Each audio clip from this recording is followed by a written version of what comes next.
There are tons of videos out there talking about wave management in League, how to set up a freeze, how to start a slow push, and everything in between. These are basic concepts and we've heard it all before.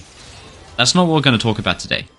In this video, we're going to skip past all of that and only show you the little tricks that pro players are using that the vast majority of League of Legends players don't even know exist.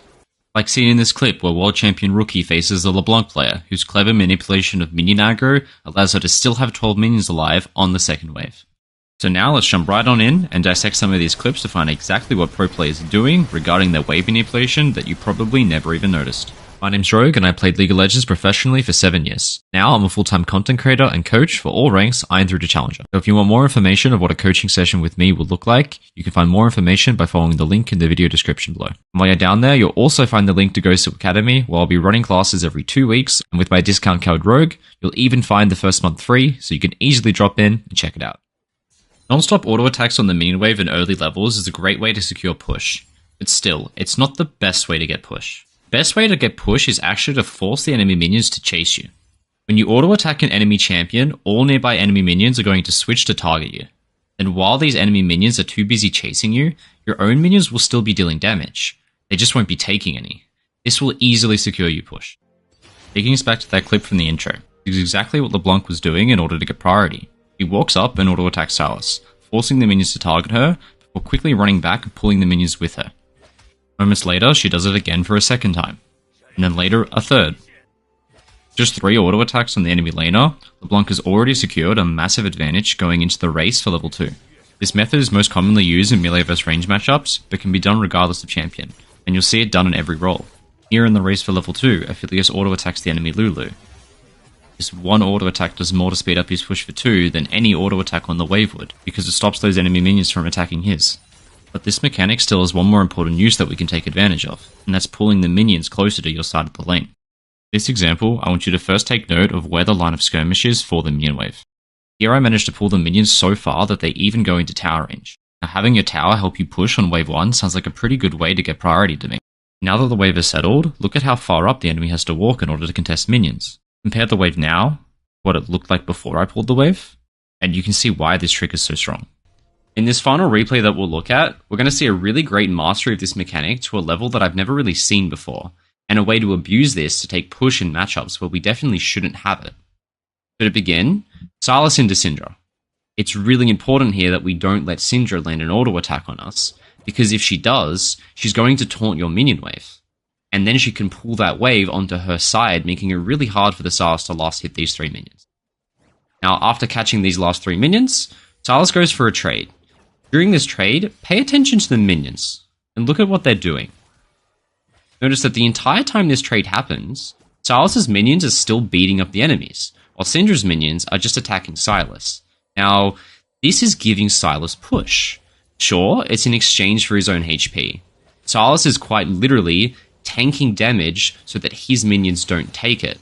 But in that way, he exchanges his own health in order to get priority. Now this is going to give Sylas a really great opportunity later, where he's going to basically get a recall and reset all of that damage for free. In this third trade, you'll see the exact same thing. Syndra loses 2 creeps in this time, while Sylas' wave doesn't take any damage. And if we look at the size of the wave, it's absolutely massive. Sylas is going to get a 3-wave crash here, and then he's just going to recall, and all of this damage that he's exchanged in exchange for push, he's just going to get the health back. Now, that's not exactly what happens here. Jarvan does come for a level 3 cheese gank, and things don't quite pan out. But if it's not for this gank, I think you can see the opportunity that Sylas has created. He's just negated the most difficult part of this lane, the early levels. He's exchanged his own health for push, and that push has bought him an early base. Now, while this previous tip is going to be really helpful to you in securing push, it's inevitable that at some point in every game, you're going to get pushed into tower. Now, while as tempting as it is to just one-shot the wave when this happens to ensure that you get all the minions, it's actually a pretty massive mistake with some pretty big consequences. Because of this, our next minion wave out of base is going to walk all the way until the center of the lane, where it meets the enemy minion wave. This alone is bad enough, as it puts us in a very far up gankable position where the enemy can contest. As you're about to see, this small mistake kills the potential for a massive opportunity that we could create. Instead, kill the enemy minions as slowly as possible. The slower the better. If you're a pro at lasting under tower, you You can even let the tower shot shoot an additional time, and then quickly take the last hit before it steals your minion to slow it down even further. This way, our next wave out of base will get caught, and eventually when it does settle, it settles much closer to our tower, which is great for a couple of reasons. Firstly, we're much harder to gank from all the way back here, and it's going to be harder for our lane opponent to contest the wave. Additionally, on the next wave that arrives, our minions will arrive at a base sooner, before the enemies, all but guaranteeing a slow push. By the time the minion wave arrives in a gankable position, you're going to have a level lead and a massive stacked wave to fight in, potentially winning a 2v1. And finally, this slow push starts from closer back to our tower, which means that we can stack it for longer and allow additional minion waves to join before we eventually crash it.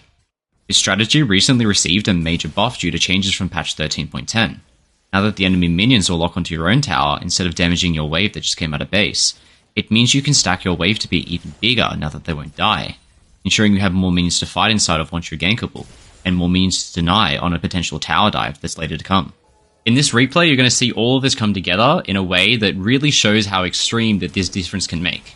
Now, off the back of a pretty questionable bot dive by the enemy bot lane, I instantly see the potential for a massive play to come. My wave's at my tower and has come in. Instead of speeding up the lasting process, I make sure to go as slow as I can to make sure my minions can stack up and let my next wave out of base join. I want to stack this as long as possible, let as many minions join as I can. And at this moment, I'm already calling for my jungler to come bot. I can see this dive coming from a mile away.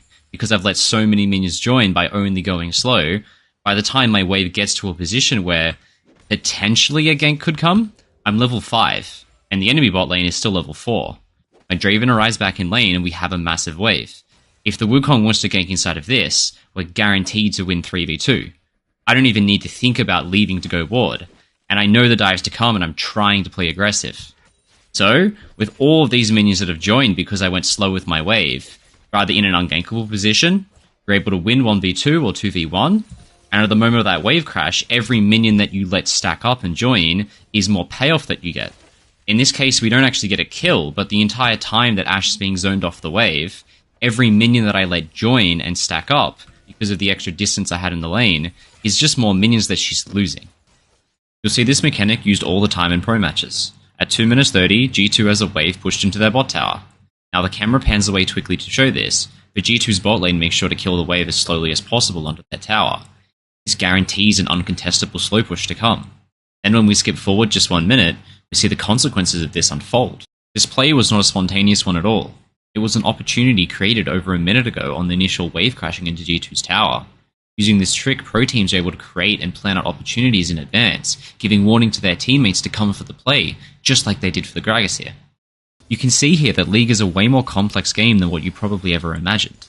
If you want to continue gaining insight into how pro players think in a way that can help you climb, then be sure to subscribe and leave a nice comment if you enjoyed. Thank you.